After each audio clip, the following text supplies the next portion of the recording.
बिहार की मिट्टी में अनाज ही नहीं उगता। यहाँ कभी कभी नफरत की फसल भी काटी जाती है। जहाँ दिन में खेत लहराते हैं, वहाँ रात के अंधेरे में गोलियाँ गूंजती है।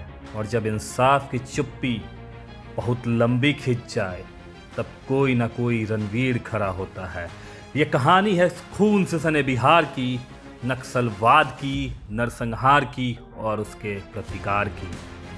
शुरुआत होती है उस दौर से जब खेतों की जगह कब्रगाहें बन रही थी। 1970 के दशक में बिहार में नक्सल आंदोलन ने जन्म लिया। बात गरीबों के हक की थी, जमीन की थी, बराबरी की थी। पर क्रांति के सामने जल्द ही खून की होली में बदल गए। जिनके हाथ में हल होना चाहिए था, उनके हाथों में बंदूकें थमा दी गई। और जिनके खेतों में हरियाली होनी थी, वहां लाशें बिछने लगी। फिर आता है दौर सन 1987, दलेल चक बघौरा नरसंहार। मई की वो गर्म दोपहर, औरंगाबाद जिले के दलेल चक बघौरा गांव में माओवादी कम्युनिस्ट सेंटर एमसीसी के नक्सलियों ने 54 राजपूतों को मौत के घाट उतार दिया था। राजपूत ही नहीं, भूमिहार समाज भी उस दिन समझ गया, अब निशाना तय है। खेत और खून दोनों पर कब्जा होगा। इस नरसंहार ने बिहार की फिजा बदल दी। जमीन के मालिक, मेहनतकश किसान नक्सलियों के सीधे निशाने पर आ गए थे। फिर साल 1992, 12 नरसंहार। 12 जनवरी, गया जिले का 12 गांव। रात के अंधेरे में 100 के करीब नक्सली आए। 34 भूमिहार पुरुषों को चुन चुन कर मंदिर के पास खड़ा किया गया। और जिससे हम फसल काटते हैं, उस हंसिए से गला रेत दिया गया। खून की नदियां बह चली थी। चीखें गांव के हर कोने में गूंजी। पर इंसाफ वो कहीं नहीं था। ये नरसंहार भूमिहारों के खिलाफ एक खुला ऐलान था। साल 1994, रणवीर सेना का गठन। अत्याचार की हद पार हो चुकी थी। भोजपुर जिला का बेलाउर गांव, ब्रह्मेश्वर मुखिया के नेतृत्व में भूमिहार किसान संगठित हुए। हथियार उठाने पड़े, क्योंकि जब कानून थक जाए, तब इंसाफ के लिए लड़ाई जरूरी हो जाती है। नारा दिया गया, सोना बेचो और लोहा खरीदो। रणवीर सेना बनी नक्सल आतंक का जवाब। 19वीं सदी के भूमिहार नायक रणवीर बाबू की याद में किसानों ने कसम खाई, अब चुप नहीं रहेंगे। सन 1995, खोपीरा नरसंहार। रणवीर सेना ने पहला हमला बोला। 3 नक्सली समर्थकों की हत्या। ये साफ संदेश था, नक्सली समर्थकों को बख्शा नहीं जाएगा।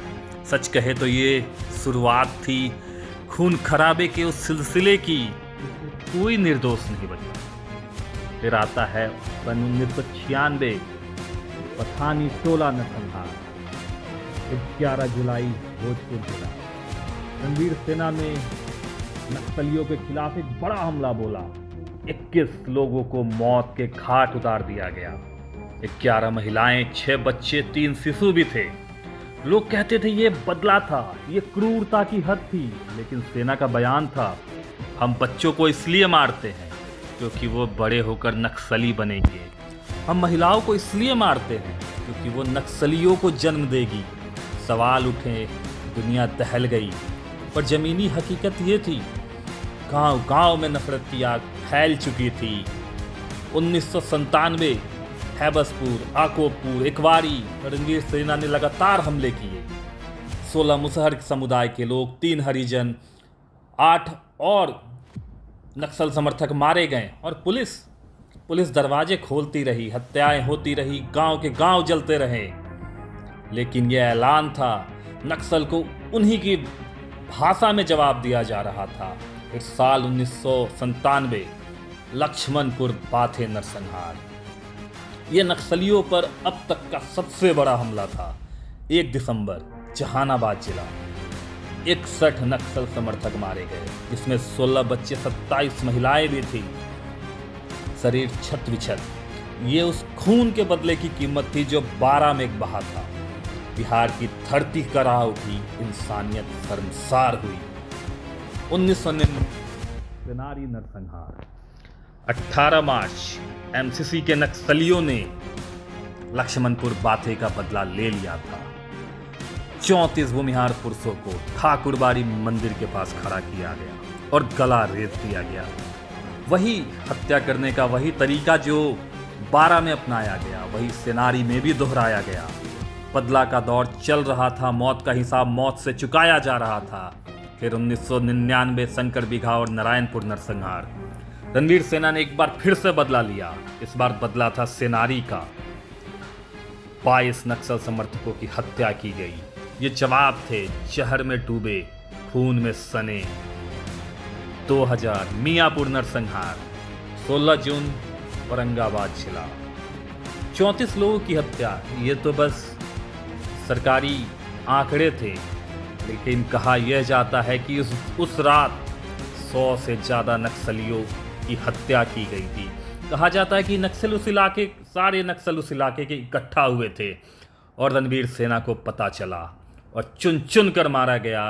और ये भी कहा गया कि सोन नदी उस रात लाल हो गई थी, जिसमें अधिकांश नक्सल समर्थक और नक्सल भी थे, और कहा गया इसमें बच्चे भी थे।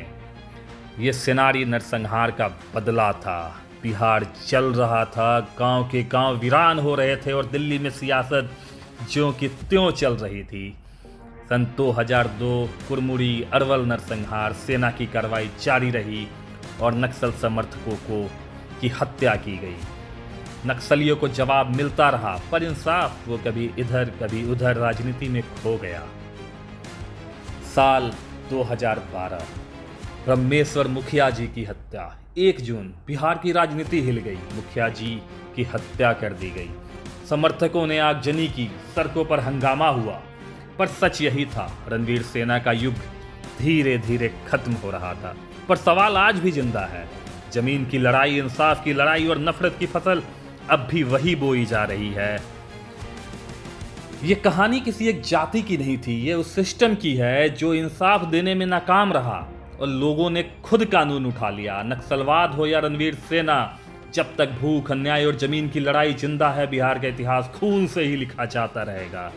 अगर ये आपको कहानी अच्छी लगी तो इसे ज़्यादा से ज़्यादा शेयर किया जाए, क्योंकि ये इतिहास को जानना ज़रूरी है ताकि आज की राजनीति को भी समझा जा सके और भविष्य में सिर्फ फसल उगाए, खून नहीं।